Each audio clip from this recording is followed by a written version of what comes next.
You know, when I drive in town and police see my car, they pull me over. Hey, we love you. And then and they go. I'm cool with everybody, man. I'm cool with all the gangsters, everybody. You think Fabio didn't want to win? Fabio didn't want to win. He did not respect Daniel at all. Is that what you're going to stay for? Is it specifically that fight? I am doing the rematch. Okay. And he wants it too. What's up, Five Guys? Yeah, we know you said you were fasting, but we have got a Five Guys. Oh my goodness. Thankfully, I'm not fasting today. She's got all. Whoa. I'm not fasting either. Let's get this right, yeah. Mimi, you're not paying me by Five Guys. Get by. Welcome to another episode of Corner Talk, brought to you by Sunboxing. With me, Ali Drew and Wally Downs Jr. We are delighted to be joined in the studio by an absolute legend. We are joined by Delroy Zak Chelli. Del, how are you? I'm good. How are you guys? Good. Are you a cult hero or a legend or a national treasure? Whatever. All three. All of them. All three mixed in one. Cult hero for me. Whatever rocks your boat, bro. I can be anything. How's life treating you? Life is treating me okay. Can't complain. No complaints. Kids are healthy. The wife is still with me until. So I think it's okay.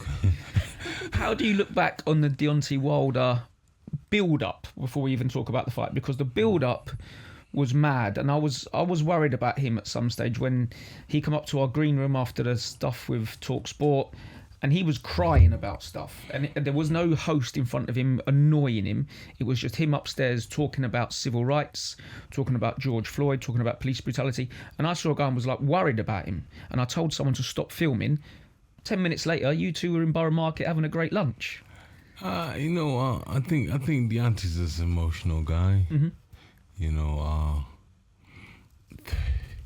Listen, he still cries about what happens years ago, which I understand. Mm-hmm. That was deeply emotional, deeply political. But almost 10 minutes later, he's talking about how when he was with an early girlfriend, he would lay down a little towel for when he finished. Listen, He just wanted to get it all out there, didn't he? Just wanted to. listen, he wanted to get it one out there. But what he forgot to understand is that, it's not about, I don't know, he's just a weird dude. But you know what? I like him. He's just a weird dude, but he's just a weird one.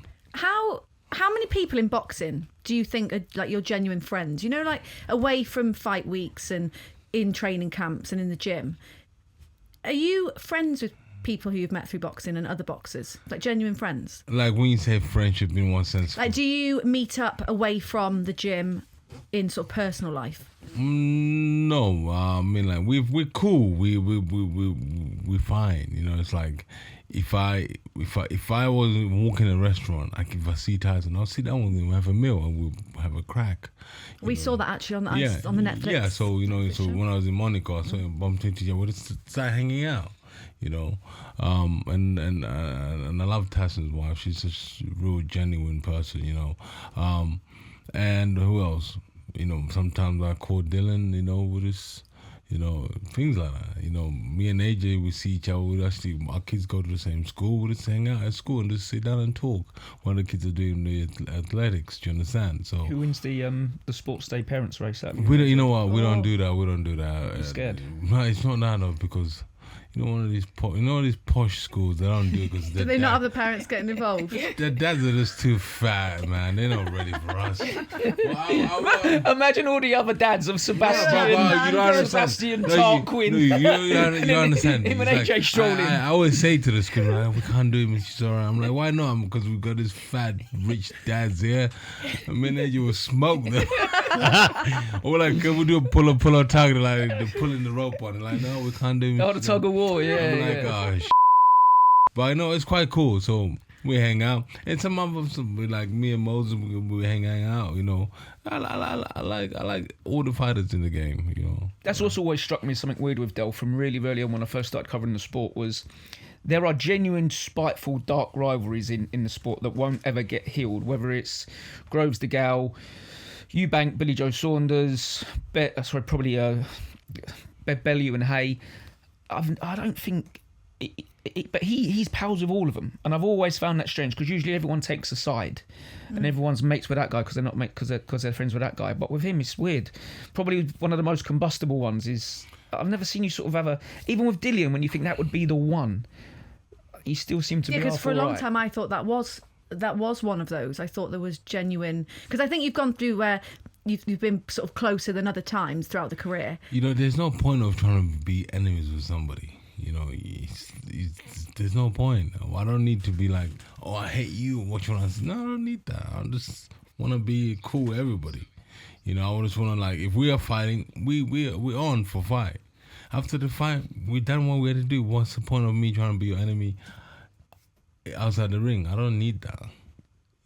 I'm cool with. Listen, you don't understand. I'm so cool with everybody. But if you say something about me, I'll call you and say, Will, what's going on? I also said to him once, how come in boxing everyone turns up with a big entourage? Everyone always needs a team of men, whether it's the Klitschko's, whether it's Mike Tyson. Almost the bigger the entourage, the bigger the bad man. And I said, you walk in with his friend Grant. He walks in with, on his own usually, just turns up somewhere. And he said quite quietly before we did camera work, he said, because I'm actually a bad man. And I think that people... I like that. I saw Daniel Dubois all fight week. He's managed to find the only man in the world who's taller and heavier than him to have as a bouncer. What's the point? Like, who's going to annoy Daniel Dubois? Like, no one. People don't need... If you're a real bad man, I don't think you need a bouncer, do you? No. I guess why Daniel's got that guy's there with Daniel to just... guide him the right way. Do you understand? I'm not trying to protect him or someone's gonna harm him, but just like guide him. For me, I'm alright. I'm cool. The bad boys know me. They're my pals. The good guys know me. They're my pals. I'm loved. I'm loved by everybody. Nobody's gonna try to harm to me. Nobody. When I drive in town and police see my car, they pull me over, pull my window down. Hey, we love you, and and they go. I'm cool with everybody, man. I'm cool with all the gangsters, everybody. I don't have enemies anywhere. I'm alright with everybody. So I'm okay. You were very all right with Fabio and Daniel because when we did No Glove Lost and we come down the line to ask everyone for the prediction, it's the first time I've ever seen you sit on a fence. You refused to do a prediction because you said you like both guys, you like Don Charles. You didn't want to pick a winner. No, I didn't want to pick a winner because it would be unfair for me to pick a winner. I'll pick a winner when it's somebody. If somebody's fighting Anthony, I'll pick a winner straight away because Anthony's my boy. Do you understand? So when you told me to pick a winner, I was like, no, I'll see this one now because I like Fabio. I've known Fabio's struggles where he's come from white collar boxing, becoming a heavyweight champion. Unbelievable. Mm-hmm. That's you come right, and that's like a rocky story. Do you understand? Yeah. So somebody will be getting sacked tomorrow.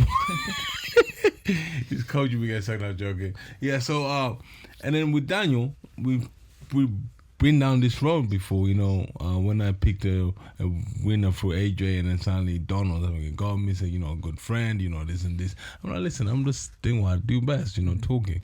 But when Daniel lost the last fight and he went to what's this new avenue training, came back to Don, I knew something is changing, Daniel. So that was it. Well, let's talk about how the fight went down. I mean, you weren't the only one that didn't predict how it was going to go. A lot of people didn't predict because they genuinely couldn't say which way they thought it was going to go. Daniel got the win after probably, the most exciting fight I have ever watched live. I was loving it. I saw you were ringside, so you were right in the thick of it as well. Did you enjoy it as much as I did? I didn't enjoy it. I loved it. Listen, in boxing, nobody tells you this, yeah. In boxing, when Sweet Carolina comes on, when that song comes on, you know what time it is, That's when you put your robe on, you take a knee down next to the toilet, you pray to Heavenly Father, please let me win this fight. But God is like, nah, man, today. Get up, you walk out. Yeah, so... After the time you're walking down, your team is behind you, And by the time you come out on the stage and everybody watches you, I watched these two fighters. The way Daniel came in and the way Fabio came in, totally different. Yeah, the eyes were totally different. Yeah, if you look at them, look at them. And then I was sitting with David Adley and other people How were they different? because one wanted to win and one was strolling to the ring and he didn't want to win. You think Fabio didn't want to win? Probably didn't want to win. You look at the fight. Look how he strode. I was ringside. I can't see. Yeah, look. The way he strode there, like, he did not respect Daniel at all. He didn't respect Daniel. The way he strode in That's there. two different things, though. Yeah, but he didn't want to win the fight. It's two different things, but the same thing. He didn't want to win. He He, didn't had want no eye from round Bearing 4. in mind, there was no stopping him. He was the one saying, I'm Del, fine. Del, Listen, Yeah. I'll accept he boxed badly. Listen, we boxed. He didn't want to win the fight because if he didn't want to, if he wanted to win the fight, he'd have used the jab. Did he use the jab? No. No, that's all right. That's a bad. That's No, that's a but- bad game the plan. tactics, A bad yeah. game plan. It's I'll not accept. Game plan is like you use the jab. Everybody knows it. Even my 1-year-old son knows. But I think for If I a said to lot you of it, jab right now, Daniel, yeah. That man didn't want to win. He He would didn't- wait, listen. have. He would have. Can I say lied something? down in the 5th round, 6th Can I round, say 7th round. something? If He was willing to wanted- die listen, in the ring. If he wanted to win the fight, you say, you know what? Whatever I'm doing is not working. Let me go back to the jab. I don't know. I do think he wanted to win, hence why he was still Okay. going. Despite, listen. I think he was telling the doctor, "No, I'm fine. Like, everything's fine." He was. Everybody I says saw- that. I was gonna say in front of 20,000. People do. Sonny Edwards did. People Billy Joe do. Saunders did. People do. Because they are. I'm not saying that. Yeah, but people do say. Go on, name. Those two people Like said. who? Billy Joe Saunders said it against Canelo. My eye's gone. I'm done. Yeah, and 'cause Sonny it- Edwards said in a fight, I'm done. Yeah, he said, "I don't want to Did go." they come- Fabio Wardley Hold didn't. on. You are telling Fabio me. Wardley Hold boxed on, badly, I'll take that, but Can I say something? Yeah, Sonny Edwards is the big ever. Yeah. He's a yeah. Billy I'm is a for- because he hasn't come back since he got his ass whooped. Yeah, so you can't compare. Yeah, he said to the ref, "I didn't want to quit." He said no. Yeah, but he didn't have the hunger to win, bro.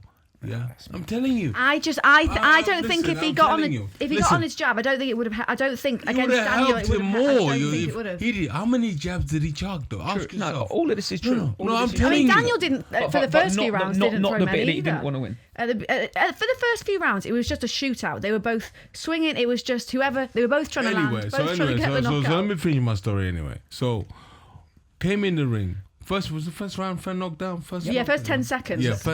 Yeah, boom. And I'm sitting with David Adley, Nicole, and other fighters, and I said to everybody, Daniel's gonna win this fight. Yeah, Alois, yeah, I was sitting next to Alois. Alois Jr., yeah. And I'm like, Daniel's gonna win this fight. Everybody looked at me like, no, you're lying. I'm like, Daniel's gonna smoke this guy. Yeah, second knockdown. I'm like, Daniel is gonna win this fight. They're like, how'd you see? I'm like, because I can tell you Daniel's going to win it because right now he's going to win it. And it's time everything started coming into play and he won it. And everybody looked at me and goes, what the I'm like, yeah. Because I know. I saw it when they were coming in the ring. Mate, you know one thing about in boxing, yeah? You can train ever. As much as you want to train, yeah? The moment you walk in that ring, you know you're going to lose the fight. I can't argue. Listen, I'm haven't not been going to argue at all with Derek Chisora talking about the mind of a fighter and what he sees. But I would not have anyone say that Fabio Wardley didn't want to win that fight. Mate, he must be.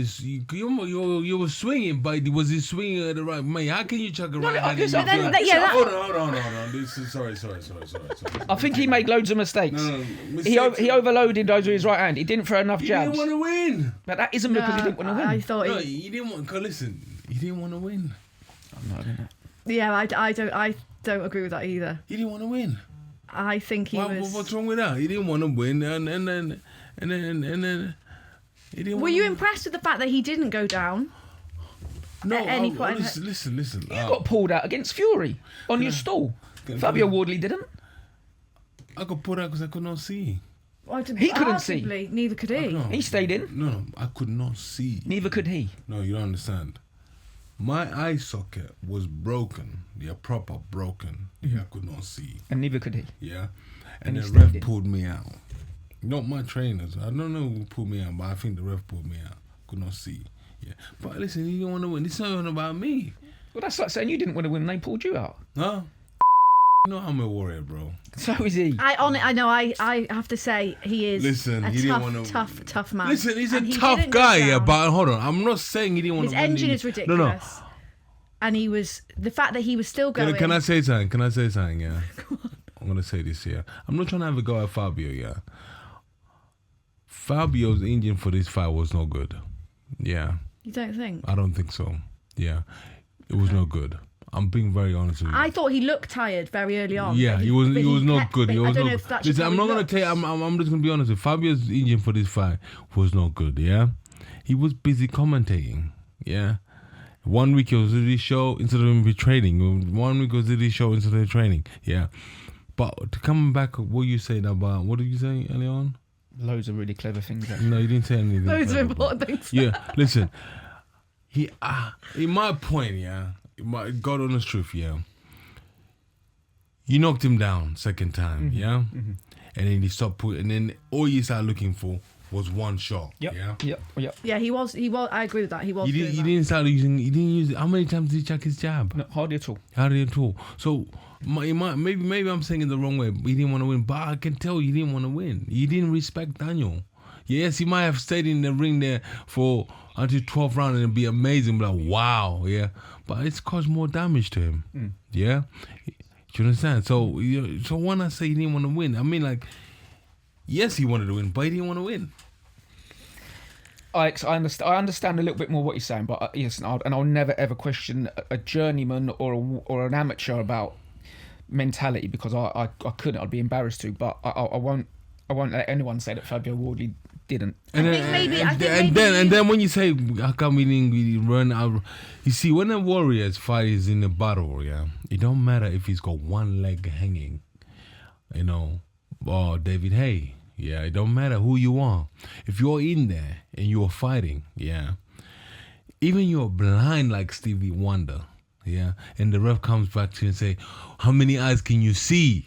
You're gonna say, ref, I think I can see two. If he says no, ref, I said I think. Yeah, it don't matter. The guy wanted to just show us. It don't matter who you are. You will carry on to your duty. He did that. I think he did. The ref I checked think him he did twice. do that. But it don't matter who you are. He's a warrior, yes. But when I say, I'm not taking his heart away. I'm not saying he just came in and he didn't want to win. I think you mean. I understand that you're saying maybe he didn't want to win based on he wasn't doing all he could, as in if he'd used his boxing brain a bit more, he would have done different things. Maybe I don't think you're saying his heart that he didn't want to win. I'm not questioning his heart. Yeah, right? I think I'm that's not questioning maybe his what heart. it is. No way. But we do actually have someone who was sparring Daniel up until that fight. We've got Joe Bourne on the line. Joey, can you hear us? I can. Good morning. Hello. So you are a heavyweight who did a bit of sparring with Daniel in the lead up to this fight. Just tell us the story of what actually happened there. Got a message from Don earlier on in the week asking if I could spar. I think it was the Wednesday and the Friday. Unfortunately, work comes first, so I had to work the Wednesday, but managed to keep the day free on the Friday. And heard a lot of stories about sparring Daniel. And unfortunately, over the years, had a few texts to go spar him. I've had injury after injury, but this time I was fresh and available to get down there. How many rounds were you supposed to do, Joe? Because I heard a rumour on the grapevine. I'm always just trying to pick up bits of information.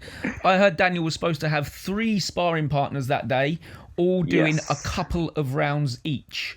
What unfolded?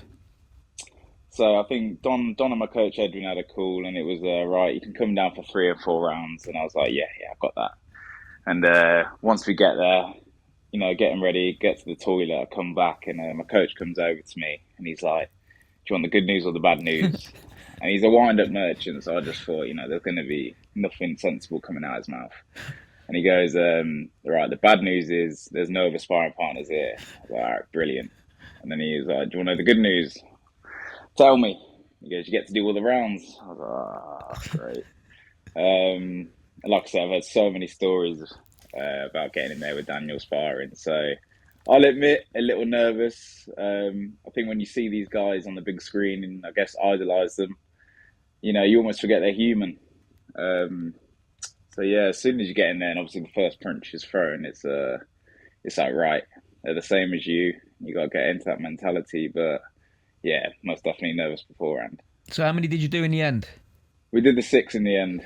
Did the 6 in the end. Yeah, I thought they said stuff and I didn't complain. You've not even had a 6-round fight yet, have you?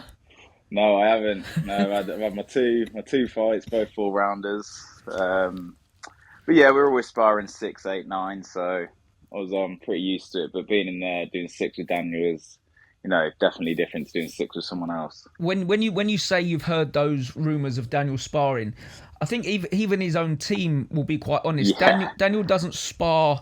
He doesn't do tech sparring. He doesn't spar to work on a game plan. He I heard spars he to utterly fights. destroy people.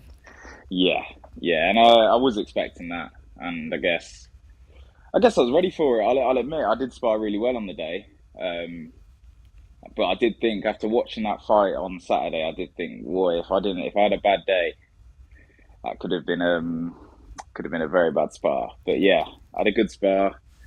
Um, he came to do what he had to do. I mean, it's his last spar. He was fired up.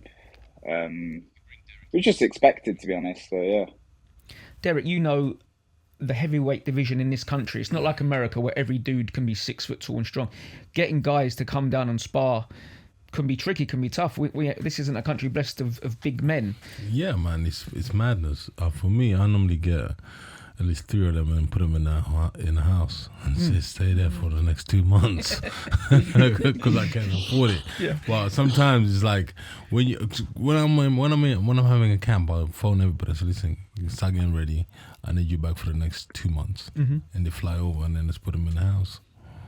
But it's quite difficult to get anybody around in London. Because remember, half of these guys in London, they go to the football games and they start drinking. You call them next to me, like, are you coming on Monday? Oh, man, I don't feel well. I got hangover. I don't really well. And they say, oh, something's happened. And you're like, what the hell? But you're stuck. So I was like, I always get people to come in. I fly them in and I pay them money. I pay them every week. Even if I don't spar with them. Just so that they're ready. They're sitting there. And that day that Joe has essentially saved, that's the last spar of the whole camp. How important is that last spar? Because Daniel to me looks like a confidence fighter. If he has no one to spar on his last day of sparring, is he going to be cold? Does that play into your mind? Does your last spar have to be a good one? No, that depends on the trainer. You know, you can have Don Charles, you know Don. Yeah. So it depends on the trainer how he wants his fighter to go in the ring. Last spar. What day was it? They sparred on the same week or Friday? The last Friday before the fight week. Yeah, that's perfect, man. I normally spar Monday during the fight week. You know, that's perfect. Friday, Sunday, Saturday, you just chill, and then Sunday you drive to Manchester. That was perfect. Don did it the right way. Joe, I know that I've spoken to some of Fabio's team behind the scenes who felt that there was a bit of headbutting. There were some low blows. I'm not sure Howard Foster was big enough or strong enough in some stages of that fight, but is that how Daniel spars as well as boxes? Like he just wants to take everybody out in any way necessary. Yeah. Yes, but no. I guess when you're in there and sometimes say if a headbutt is thrown, I didn't realise if there were headbutts thrown, I didn't realise it would be be intentional. If there was a shot low, you just carry on, you just crack on. It's not your job to be complaining to the ref, I guess, unless you're playing the ref. But when you're in there, you get hit with a low blow, you fire back unless it's really hit you in the area. then you got to take a second. But I'm never going to say that it's intentional. Like I've thrown low blows before accidentally. It happens. Yeah. What does it do for your confidence now, Joe? Because earlier in your career there was a bit of a blip, but again you've come into the sport quite late. To go down there with no notice and do 6 straight rounds with Daniel instead of 2 and a break and then maybe 2 later on. I've seen a couple of pictures of the spar. It looks competitive. It doesn't look like you was out of place. No. I felt like I should have been there, to be honest. Must give you confidence for upcoming fights as well.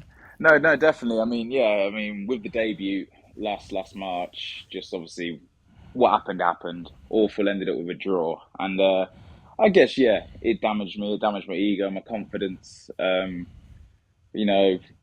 When you're doing rounds with these top guys, and I guess could call them competitive rounds. It does give you that confidence boost that you need, and especially I'm going into a 4-rounder in 2 weeks.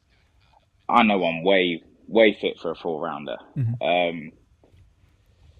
So yeah, it's just ticked all my boxes, and especially after seeing the fight, and you know almost what you were in there with.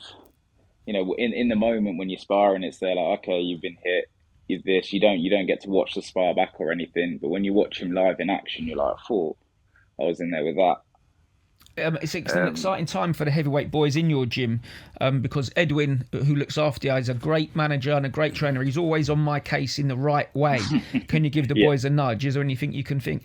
And one thing that Edwin has done ever since Lewis Williams turned over is asked me if I could help get him over to Usyk sparring. And I've went through every avenue and I tried and we couldn't do it.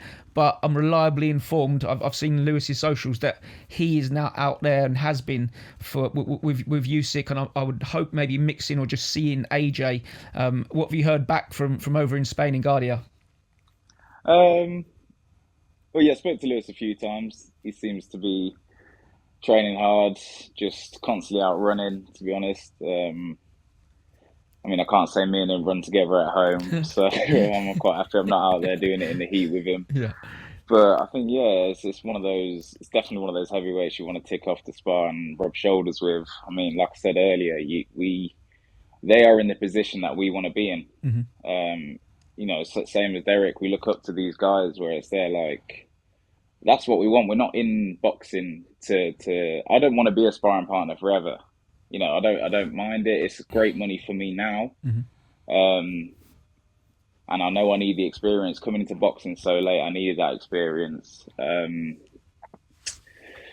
So yeah, it's just more experience for Lewis as well. He's not been very active, same as myself. So this is the way we can, I guess, stay active. Well, thank you for joining us. Good luck for your fight in 2 weeks. Not long. You'll be. Thank you very much. Yeah, good excited. luck. Thank you. And let us know how you get on as well. We'll get you back on. And I'll give Derek your number, Joe. So next time, because he's having to come back again soon, he's going to put you up in a nice house and you can be a sparring 2 months, partner. perfect. If he wants to pay me for not sparring, I'm happy with that. Thank you. Cheers, Joe. Thanks very much, Joe. Sam. Cheers. All the best. See ya.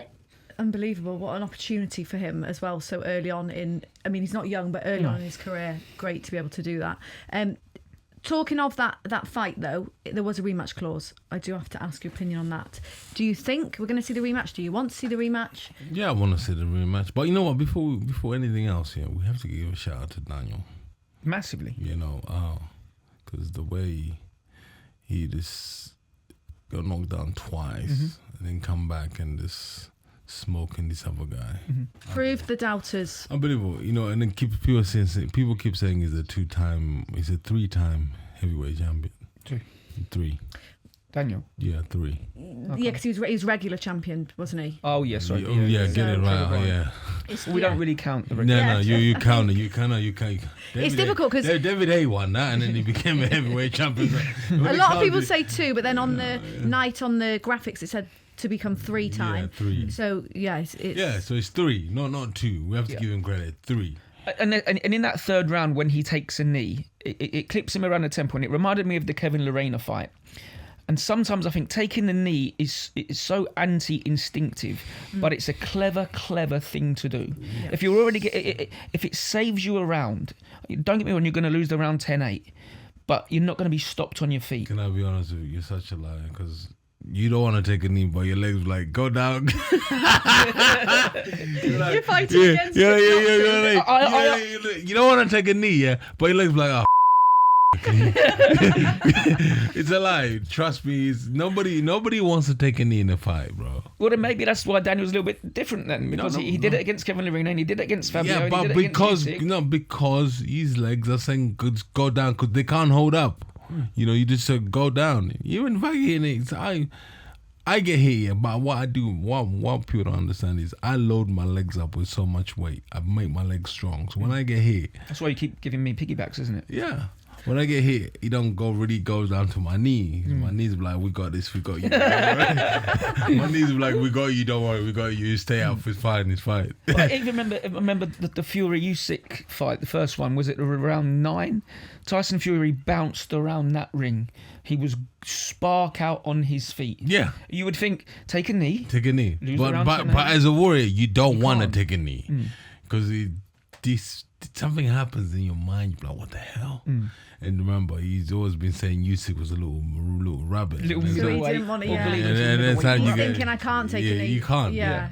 Yeah, but you know what? Daniel did very well, man. Congratulations to him. But you would want to see a rematch between them? You would want to see that again? Yes. I would love to see a rematch. Well, I don't know. I would love to see that again. If it was going to be like how it was on Saturday, Yeah. all day long, Yeah, I'd I see would that like to again. see that. Yeah, I want to see does Fabio Wardley do whatever he wants, because again, that was his voluntary defence. He picked that fight. He could have had an easier one.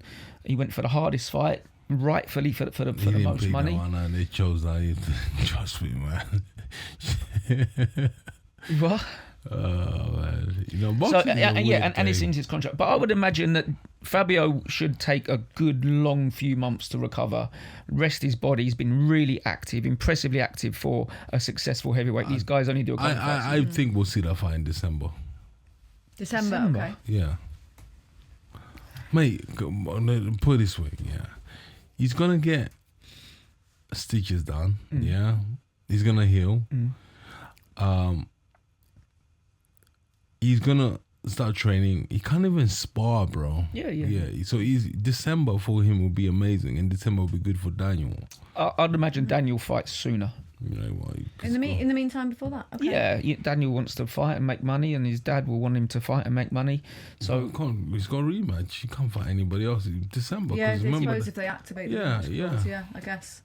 I'd imagine there's always a way around it. You know, they're both under Queensberry. They're both on his own. I'd imagine. I mean, Fabio needs time to recover. Fabio needs time to recover, and then plus Dylan's a hot-headed, so he'll be like, "No, we're having the rematch." Why didn't AJ do the Dubois rematch? Eddie Hearn said after the first one that he was definitely going to activate it straight away. You can activate it anytime you want, Okay. but right now he's just Listen, you get beat by Daniel, and you go fight for 40 million in Miami against a YouTuber. Yeah. Eddie, that's Take good it. business for Anthony. You don't Very true. do you understand? So you won't be like, okay, we're gonna get the rematch. So no, but like, you know what? Do we need it? Our value is amazing. We fight Jake Paul. We get Take you the money some, fight. yeah. I mean, like, value is amazing. So Well, before we end this little bit on the main event, let's get your hook and jab. So a good point and a bad point from the fight on Saturday, that main event. There's honestly no bad thing about it. I think I've seen Ben Davison getting a lot of criticism for leaving Fabio in too long, and I think it's mainly from sort of the old guard, and I think maybe they're sticking the boot in a little bit. And I saw some guys don't like Ben because he had quite a tight relationship with MTK Global, and maybe that's a valid reason for it. But I think Fabio was still on his feet. Fabio was still throwing back. It's heavyweight boxing. One punch can change it all, just as it did with Justice Hooney. I know he wasn't taking that sort of punishment in the Hooney fight, but I've seen Ben pull out fighters before, and I don't think he. I get it. I get what Fabio looked like, but I think to hammer Ben straight away is a little bit too easy. So I think that would be my only jab. My hook would be Daniel Dubois' post-fight interview. At the presser. Press conference, yeah. After the AJ one, I don't know if you remember, he didn't even celebrate. He was trying to get to AJ to make sure he was okay. And in that fight, even in the ring, I just about grabbed his quotes down. Thank you, Fabio. What a war. Thank you, Fabio. In the press conference after, thanking Fabio for being a warrior. And I know he got a bit of stick for some of his interviews in a build-up. I know why those interviews didn't go well, because they were looking for clickbait, and the guy in America did no research, thinking his nickname was Oliver Twist. Just poor work, not respecting Daniel and doing your research and knowing that you have to talk to him properly. Post-fight, his interview his press conference was incredible. The things that he said, the way that he spoke. So yeah, and Gavin Gwynn pulling off an incredible win. It wasn't just Zak Chelli. Gavin Gwynn doing that. Agron Smakichi, our pal, he took a fight on 8 days' notice with 2-time heavyweight gold medalist Jalilov, an absolute monster. He was in Dubai on the beach drinking cocktails when he took that fight on 8 days' notice, no training. He won some early rounds. His corner pulled him out fairly and rightly. Great card, top to bottom. Jack Rafferty, Yeah, it was a great incredible. card. so many good things to take out of that. Brad Ray doing that. A lot of the build-up is how much he'd wanted to make Ricky Hatton proud, one of his heroes. So, absolutely incredible card from top to bottom. I think his former coach as well. I think he started with Rick. Yeah. Let's get your hook and jab. So a hook from the fight is your favourite bit. Jab, the thing you didn't like or a negative about it. Who came up with that game? It wasn't me. No.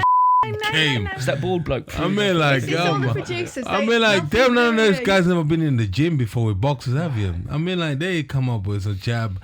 So what do you call it? So a hook is a good point, or your favourite point, and a jab is a bad point. But jab, just go with it, Dal. Jab takes you around the world. Jab's the best punch. I know. Listen, this is not me. Tell your producers. Here and Derek says you're. So hook is the best thing. Yeah, go on. I tell you what. So I'll go with the jab first. Yeah. Jab for me was I don't know. What was the bad? Take the word jab out. What was the bad point? What didn't you like? What did I not like? I liked everything about the show. Mm-hmm. You know, I liked everything. You know, you was critical of Ben Davison after. I saw some of the YouTube interviews you did afterwards. No. You know what? Yeah. The only thing I was upset is that Fabio was not training enough. Do you understand? Okay. He didn't respect Daniel. You know, he was doing commentating every week on DAZN. You know, so you have to understand when you do that, you're driving to Manchester, Liverpool. You know, you come back on, go to Norwich. You're tired on a Monday. You don't really give your 20. You don't give your 50-50. You know, do you understand? So things like that kind of annoyed me because. For somebody you're defending a world title, you could tell everybody, you know what, I'm pissed off. I need to concentrate on this. You know? And what about your hook then? What did you enjoy the most? The fight. You know, the whole thing. The whole thing. The whole thing. It was just beautiful. You know, Frank Warren and Queensbury did amazing. The whole show was great. You know, it's the only fight I've been to. Yeah, mark my words. There was no fights in the crowd. That's true. That is true. There wasn't actually. No, there was no fights in the crowd. Everybody was there to enjoy them. Even people brought their kids. I'll tell you another thing that was excellent about that show, and it's something that we were always trying to do. Luke Littler, one of the most red-hot sportsmen in the country, maybe around the planet for darts. He was ringside from about 5:30 watching I'll give him shows. credit. He does that every single time. He did a couple of interviews with us. I was going over there. He likes boxing. Yeah, and he comes for the full undercard. He does it every time. A fella called H, a big singer, not the bloke from Steps, a rapper from Manchester. You're showing your age there, because most people are going to know you mean H, as in H the rapper, not H from Steps. Tragedy. Yeah, obviously he's Who's H. that? Yeah, see exactly. Most people are going to think of from H. Steps called H, little blonde fella. One. Tragedy. Welsh. He's Welsh. He's from the band Steps, and he's H from Steps. That's what he's called. Mate, I don't know. But all right, then do you know the rapper who's about 15 called H? He's like 27.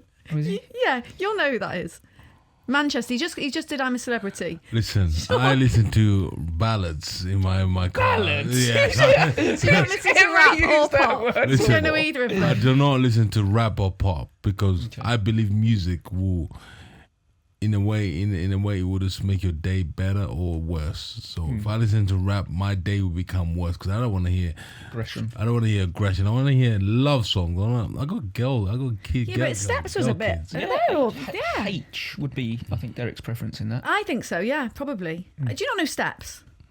The band, from back in the 90s to early 2000s, maybe? I know Steps because there was about 7 of them in a band, isn't it? Or that was 5. Club That's 7. S Club 7. Okay, There was 5 of them though. 3 girls, 2 guys. No. I'm sure they did loads of love songs. But anyway, listen, the show was amazing. Manchester was rocking, but I don't know good. what Steps are. No. Well, yeah, the whole show was brilliant, and undercard was amazing. So we are going to go to Bella Boxer because we've got one of the undercard fighters on there. And now it's time for Bella Boxer. And this week we have got one of the fighters who was on that undercard this weekend and absolutely caused the upset of the night, of the week, of the month, of the year. It is Zak Chelli. Zak, can you hear us? I can hear you loud and clear. Thank you. Welcome to the show. How are you after Saturday night? I feel great. Over the moon. I'm very happy. Zak, what was the time scale of you taking this fight? Because David Morrell was supposed to box Callum Smith. Callum got injured. How much notice did you get for this fight? How much weight did you have to get off? I know you're always in a gym, you're always training, but just give us a sense of not just you pulling off a great win, but how you did it against the clock. Well, thankfully, I'm always in shape thanks to my dad. You know, he's always telling me an opportunity will come. So keep training. So I've been training for like over a year, just waiting for that one time. You know, as a boxer, you've got to be patient. But yeah, since when we found out that Callum Smith pulled out from the fight due to injury, my dad went on all social media, went crazy on social media, and just said, "Fight my son, he's the best. Fight my son, he's the best." We thought nothing of it. I booked a holiday to Tunisia for the 10th of May. A week later, we find out, oh, this fight could happen on the 9th of May. And it was okay, perfect. Because, I booked a holiday for 10th. And then officially on the 27th of April, the contract came through and we found out, okay, we're going to be fighting on 9th of May, 100%. So about 2 weeks before. And, I was always on weight. I've even said to him, let's make it for 175, 12 rounds for a title. His team, on the other hand, said, no, we want it only for 10 rounds and at 178. I was like, okay, no problem. You're the 8th side. I'm still going to knock you out no matter what. Derek, that's a sort of dedication and risk-taking that not only have you always advocated. Sorry, I don't understand the story here. So he boxed who? So he beat David Morrell on the undercard. Yeah. Cuban amateur stand-up, former world champion. Oh, yeah. And he did it on barely 2 weeks' notice. Oh, wow. And when we say the biggest upset or underdog, it was people weren't even considering that it would even. It was almost seen, Zach. I'm sure you'll agree. People were seeing it as this is just a keep active fight for David. Because, it was a keep warm fight. Because the Callum Smith fight got cancelled, so it was almost just we'll just give you a fight just because you didn't get the fight a few weeks ago. Wow. And then Zach comes along, rips up the script. Wow, that's amazing.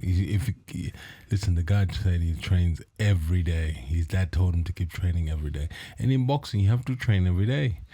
If you start training for a fight because your fight's been announced, you're training to lose weight for the next 8 weeks, and then for the last 3 weeks you're training for that fight. It will never work.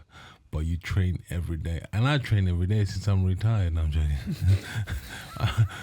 But I train every day, and you know what, bro? Congratulations to you, bro. Thank you.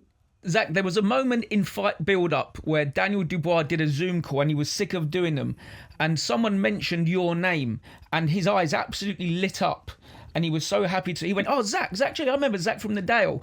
So you two are exactly the same age, 28. It must have been great for you to do it on his show, because Daniel doesn't like doing interviews, but for that little moment, he really liked remembering you and talking about you. Yeah, me and Dad, we got history. We sparred each other for 4 years at Del Youth under the Grenfell Town. He's a good friend, but even Adam Azim and his brother were there. Mm-hmm. So it was good times. And yes, I remember him as an amateur training. We sparred all the time. Then one summer, he just shot up and he became a heavyweight. So sparring ended. But yeah, we had good times together. And then I won my first title under his undercard as well when I fought this for the Southern Era title. Yeah. And now I'm beating a 2-time world champion under his undercard. So yeah, it was lovely seeing him as well, though, at the public workout. Had a hug and spoke with each other about how our families are doing. I remember a little while ago speaking to you when you was still a substitute teacher. Are you still dipping into teaching, or are you? I mean, I know you've had a year out the ring, so have you still been having to work around this time, Zach? For the past 2 years, I've still been having to work as a supply teacher. So I'd come home from work, and then my dad stopped training me for 4 hours. So I finished work at 3, get home by 4, and train till 8. And that's how it was for the past year. And thank goodness, thank God, I listened to my dad, alhamdulillah, and I'm very grateful to him. Do you think I know your nephew's still an electrician, still boxing, but he's very new in his career. Zach's held every domestic title and he's just beaten a 2-time Cuban world champion. Crazy to think that for the last year he's been still been going to work in schools as a teacher. Yeah, you know what? Boxing is a funny game.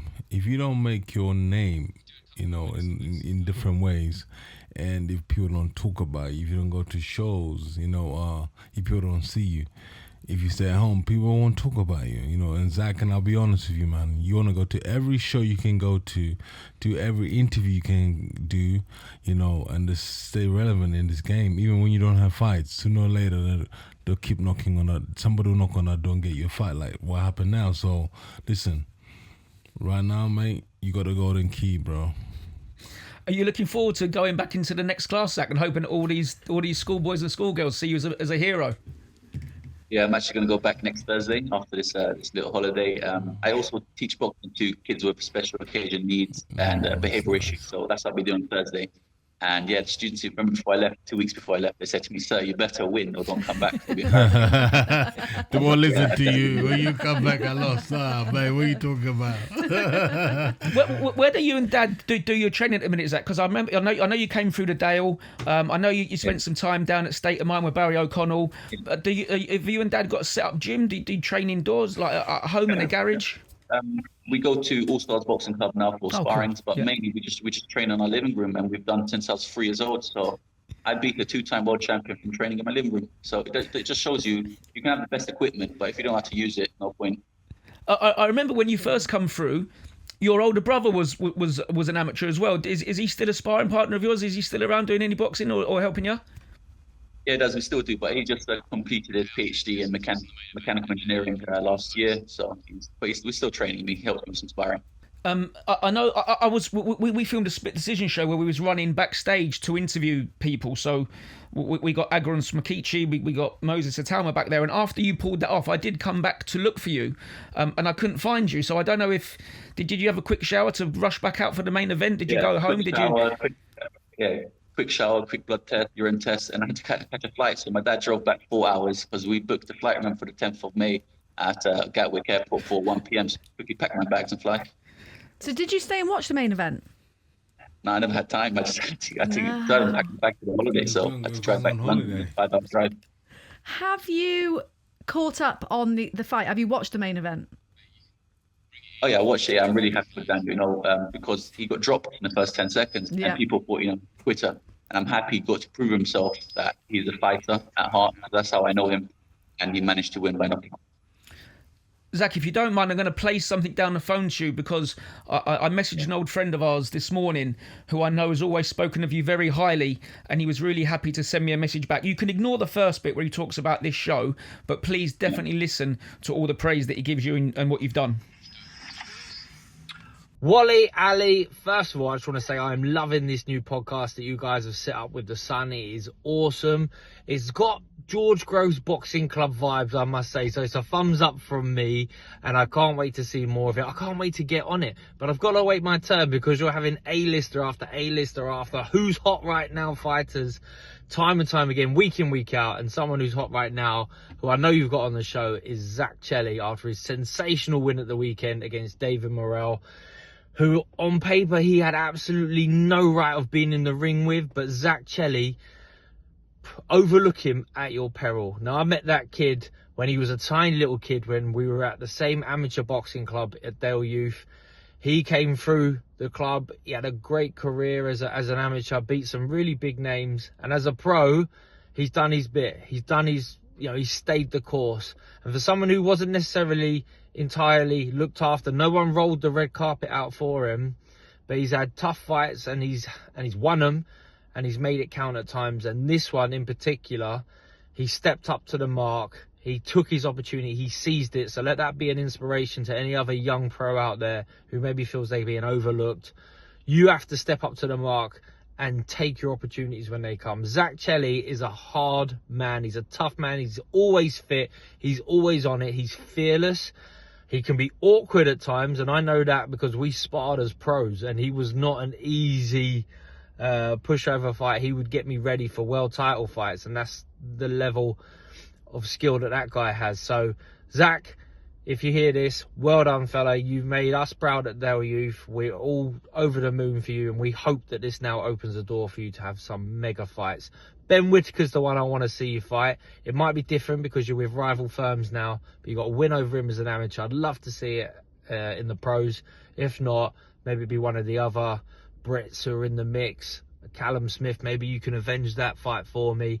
And if not him, then something even better, maybe a world title fight. So well done, Zach. Wally, Ali, keep doing your stuff. That's it from me. How did that sound, Zach? Oh, it sounds amazing. I was emotional. Yeah, I remember watching George Groves when I was younger. He'd come to Dale Youth, he'd bring his British title belt, and I remember that. I took a picture of him. I took a picture of him too. And then growing up, watching George Groves pull up in a Rolls Royce to Dale Youth, I was thinking, I want some of that. And then even when I got older as a pro, we started sparring with each other and doing good quality rounds. So yeah, it means a lot. It means a lot coming from him. And, you know, I will avenge you, George Groves. I'll come for Callum Smith. Derek, would you rather see him go after Ben Whittaker? We keep saying that Ben needs a proper test soon. I think if the money's right, you know, go for it. But if it's not money's not right now, you know, just play along with it and then do it when the money is right for yourself and for Ben. Mm-hmm. You know, most fighters want to take fights for the sake of taking it. Nah, take it for the right money. You know, so see what happens. Zach, what would be more important to you, making bundles of money or becoming a world champion? Because sometimes, listen, they should go hand in hand, but sometimes they don't. I know some world champions who have ended up in hard times. I know a guy who's a multi-millionaire who sadly never become a world champion. To me, I'm asking Zach. I'm pointing to you, but asking Zach. well, for me, I've been boxing since the age of 3. And since the age of 3, my dad's telling me I'm going to be a world champion. I want to make money, of course. I want to be a millionaire. I want to support my family, but I also want to be a world champion. So if I can do both at the same time, that'll mean a lot to me. Yeah, let's get both. Let's aim for both. Absolutely, yeah, mate. Do it for the Dow, do it for QPR, do it for Mick Delaney. Good luck, son. Yeah, Mick Delaney, of course. Cheers, Zach. Thank you very much, mate. Thanks, Zach. Thank you. Thank you. Bye. Thank you, guys. Cheers.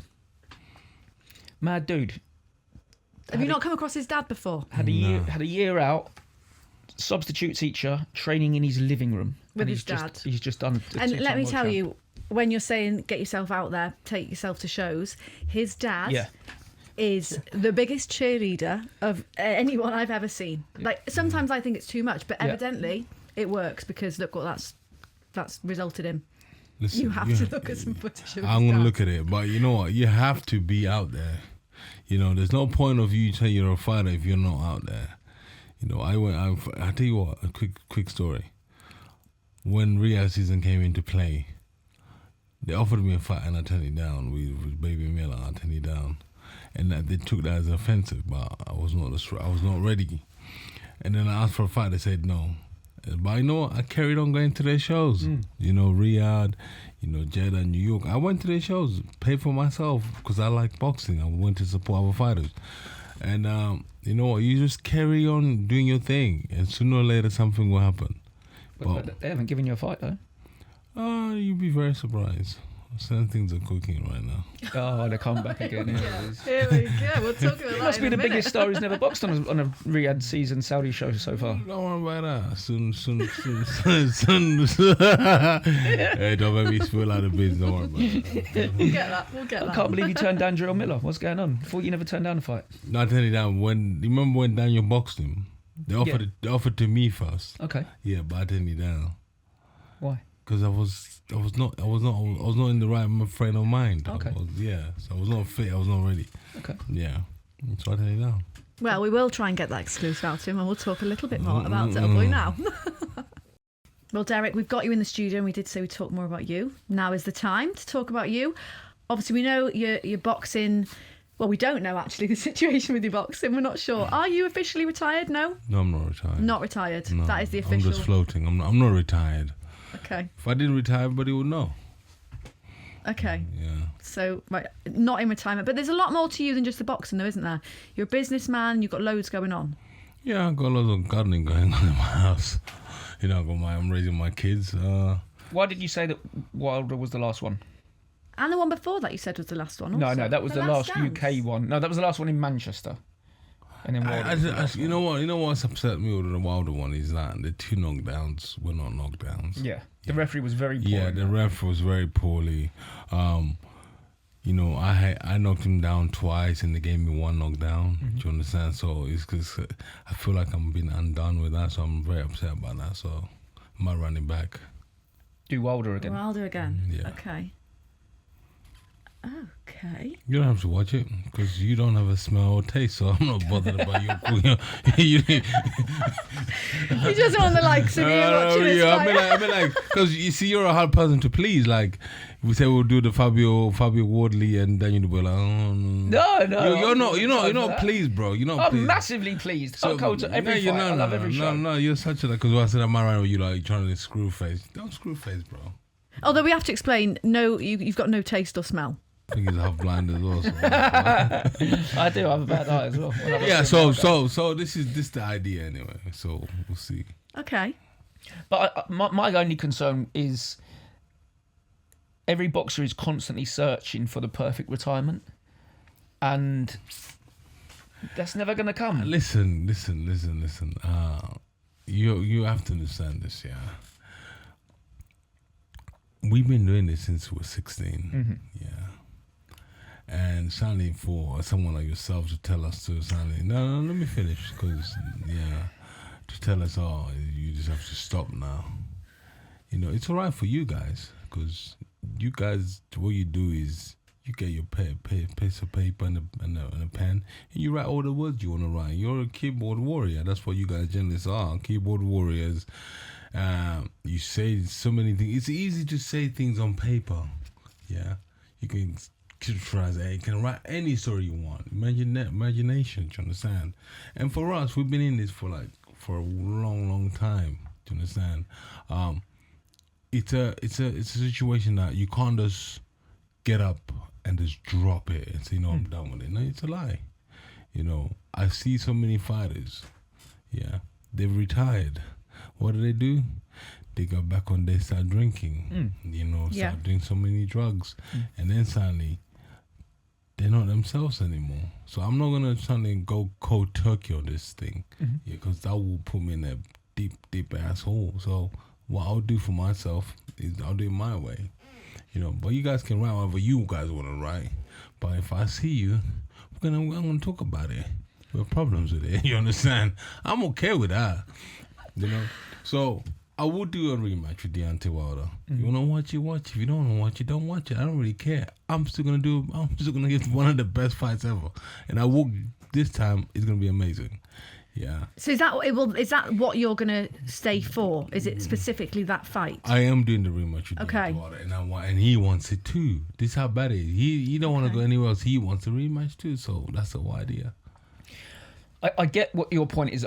I don't think us journalists are keyboard warriors. I think there are keyboard warriors out there. And when you say we want boxers to retire, it's more because, especially on social media and through charities like the Ringside Charitable Trust, listen, you've made so much money through working so hard, you're going to be comfortable. And we've had this conversation before. You've put your girls through private school, you've created security.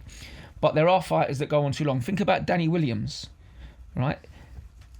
Guys that go on too long, in 5 years or 10 years, they will be having benefit dinners, begging to get these men money for help.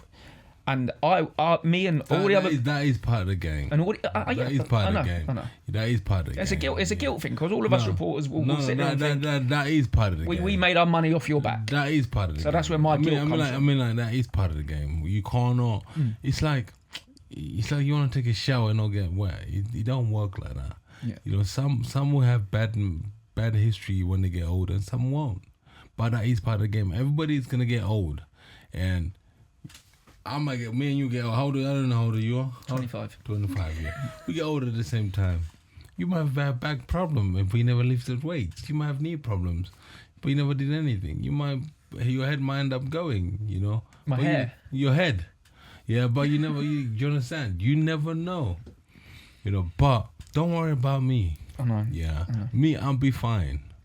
You know, don't worry about me. I'll be so fine because I know what God will do for me. You know, but I will have my rematch without you guys backing it, or with either way. This train is moving.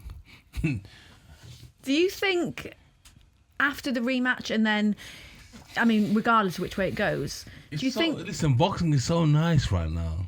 Are you just enjoying boxing? I love it. Boxing is so nice, right? I'm not like for these guys who like lose their mind, and then suddenly, and then you got people and they go home and their family tells them, "Oh, you need to retire," and they retire, and then suddenly they sit there, playing with their hands, and they don't know what they do. But there was a nice moment in your post-fight presser. You had your son asleep in your arms. It was beautiful, and you even said, I think your partner, your missus, was by the door. And yeah, she said, and you said, I'm not sure what I'm going to do. I think I'm retired. You know what you said? I'm tired, man. I'm tired. And then you said, and I'm going to see what the boss at home says. Yeah. Did she say, it's okay, do what you want to do? No. She said retire. No, we're arguing about it, but it's okay. I win. There's one argument you have to win in your relationship, and that's one of them I'm gonna win. Listen. It's one of those things. You understand? But listen, I'm gonna get the rematch. I can't. The problem is, I tell you why I want to get the rematch. Yeah, is I don't want to be down 2 years down the line. I'm like, no, I'm gonna do a comeback so I can get this rematch. I don't want that. I want to do it now, so I know I can do it. Because most problem with most fighters, they retire and then they come back when it's too late, and I don't want that. I've never announced I'm retired anyway. Well, what I didn't mind about that fight is that Derek and Deontay are similar ages. The last thing I want to see is Derek going in against a Daniel Dubois or a Moses Atalma, because that's not right, not fair. No matter how much you love him, no matter how tough he is. Man, I would never go in there with those young cats. You mad? Good. That, yeah, show me the money. Yeah, Depends on the money, Dan. I would never go in there with them. Moses, well, please. Listen, if you wanna lose your street credit, you go in the ring with Moses. Yeah. If you want people to respect you on the road, you fight Moses. Yeah, go on. That guy. What, you think people don't respect Dillian on the road anymore? But did you see was Dylan at Manchester? No. Exactly. Was he there? No, I didn't see him. Nobody saw him. No. Man, listen, I love Dylan. But he has turned up to some events. Yeah. I love Dylan, but I told him don't take this fight. It's not a good fight for you. I love Dylan. Dylan's my boy. But right now we act like we're not boys. But I told him, listen, bro, don't take this fight because there's no coming back to this after this fight. And that was it. And now, but it's banter. Or maybe I might do a rematch with Dylan. Would you like to see that? The possibilities. It's a fair fight. Fair fight, yeah. That's what He doesn't get excited about anything. Fine. Right, Dan, we've got you in the studio. We've got a little surprise for you. Okay, so we're just going to bring in the surprise. I hope she's not wearing a thong. There's just a little start. Oh, you've always wanted to get on camera, haven't you? There we Since day go. one. You usually wear jeans and a jumper. Look, you've worn a special Yeah, you have long dressed dress. up nice today. You look lovely as well. Del, The explain problem is this. you're giving somebody who hasn't got Thank a you. taste. Oh, this is or true. smell. It's Yeah. powder. I do though. Yeah, that's the problem. Right, please explain this to So what this it is. is a matcha recovery drink, which I done and Mimi done it the wrong way. Oh, why? How are you meant to do it? What's that, Five Guys? And we know you said you were fasting, but we have got 5 Guys. Oh my goodness. Thankfully, I'm not fasting today. She's got all the Whoa. I'm not fasting Let's either. get this right, yeah. Mimi, you're not paying me by Five Guys. Kiss my ass. You're trying a movie on me. I'm also not fasting, so I can have this too. Oh wow. There we go. Right, explain the drink first. So basically, it's, I call this this is a matcha with electrolytes and other recovery stuff in it. You drink this before you go to sleep, and you sleep well. You drink this when you go to work. You can drink any time, but I normally drink it before I go to sleep, so I sleep very well. And how much does it cost? By Oh, it smells nice. it smells. How much? I don't know. I don't It smells know. like vanilla. Yeah, Very matcha? yeah. Nobody? What do you think? I've never had matcha before, Waste of time. ever, which is... It's a waste of time for you because you ain't got to I I'm know doing you the can't- best joke in the world, and you can't even hear it. Oh, no, go on. Too late. Very nice. It is nice. It's very Go on, true. do the joke again. Go on. How much does it cost? I wondered why you kept asking. It shows how. Hold on. How many kids do you got? He doesn't know. 2. 2. That's a dad joke. It's a Derek Chisora matcha drink joke. That's really nice. I like that. It's quite cool, isn't it? Yeah. So. And what is it? Just matcha with water? Yeah. Yeah, that's really nice. Very nice, actually. And then we've also got, as main, the 5 Guys. You've got the Remind me of hat. the time Your we hat says 5 Guys on it. It's a 5 Guys hat. We was having a family. We was having a family drink Five once. Guys. Look at that. There you go. Personalised. Yeah, what is your order from 5 Guys? Like, what is your go-to? A double cheeseburger with ketchup and mayonnaise. Nothing. Yes. And a milkshake. I'm a big fan of mixing ketchup and mayo. I'm a big fan of that. Like, if I've got chips, I'll dip in both. That's my thing. I love Five Guys. That's the only real burger we get out there. Anything else like the other brands, I can't really say the other brands, but they're not real. That's not real meat. Do you understand? But Five Guys. Five Guys is real meat and real potatoes. This reminds me of a family party that I went to once. And about 7 o'clock in the morning, we had the only two things we had left in the cupboard was tequila and Nesquik. So we invented Nesquila. Oh wow! Coming on a dad joke. Wow. No, that's a true. That's not a joke. It's a bit like a Nesquik. You like it? Yeah, I do like it. Where's the package? Mimi, where's the package? Oh yeah, let's get that because it's your new business, isn't it? With all this money coming in, why is poor Jermaine paying for his own Uber, paying for the Ubers all the time? Bringing in the trust. There we go. You know, Jermaine. You still have to answer. Makes money. You know, I'm his uncle. If I say I want an Uber, he would have told an Uber. But always the most expensive one, is it? Yeah, he's got to be at the top. I One. tell him, don't order me a Prius. The hell can be a War Chisora can't come out in a Prius. Yeah, but War Chisora is also too soft to lift up his own box. No. He's getting there. I've got to get it on the. Tell me, I've got to get it on there. Come on. Have it facing. Where's your camera? There. Face it this way. That's it. There you are. There we go.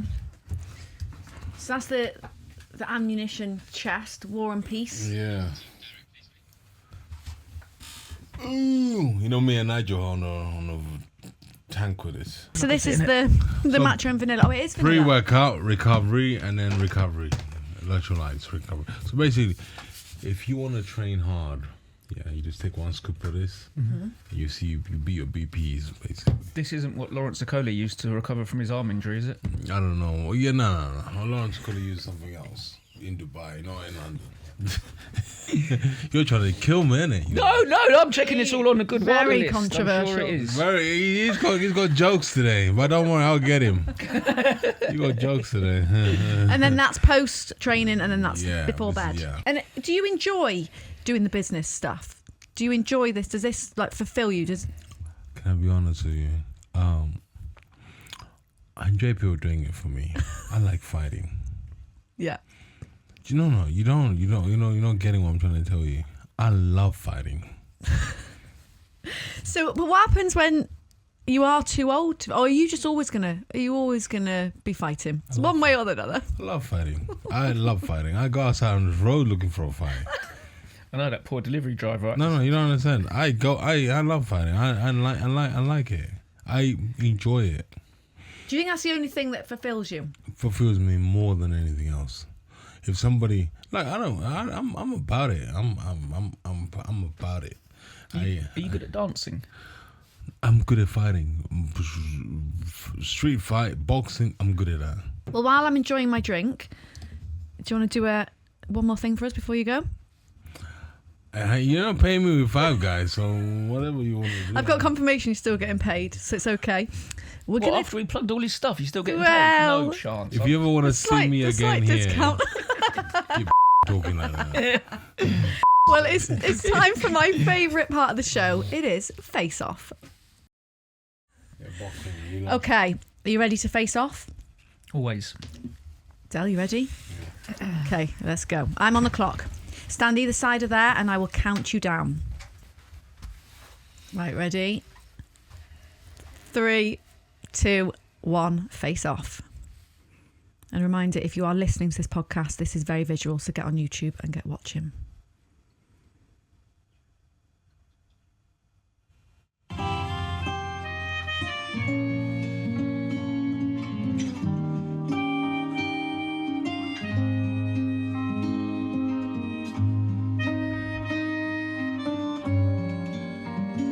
Trying very hard. Is that a smirk? I think.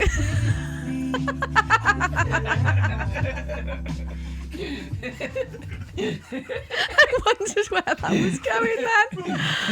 34 seconds. Away, did he? You top our leaderboard. No, Vidal wins because Vidal broke me. Yeah, true. He almost broke you. No way. No, he almost did. That little pink tongue came out. You know, I've got a tortoise at home. The tortoise is really dark and it's all like green, a little bit brown, but it's got the pinkest tongue in the world. And when I feed it Waterman, and that's what happened there, just this lovely little pink tongue just creeped out of nowhere.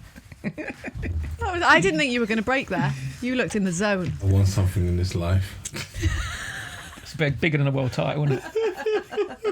Yeah, you can celebrate with the five guys. That's the prize. I'm fasting. I'm fine. Thank you very much for Five Guys, but I can't eat this. Give it to somebody else. Oh, we'll have it. We don't mind. You won't even appreciate it. You can't even taste it. I won't taste it. I know. I'll have it. It's okay. Yeah.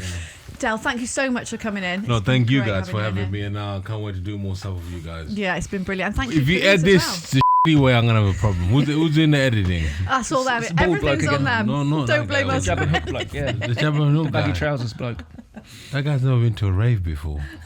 No. Is he a raver? I don't know. Are you a He's raver? never been to a rave. He's a He's not a raver. 2001 baby, isn't he? He's saying he's not a raver. He's also a whelp. Oh, he said he does. He said he has raved. Where? He's not raved. In his basement. Yeah.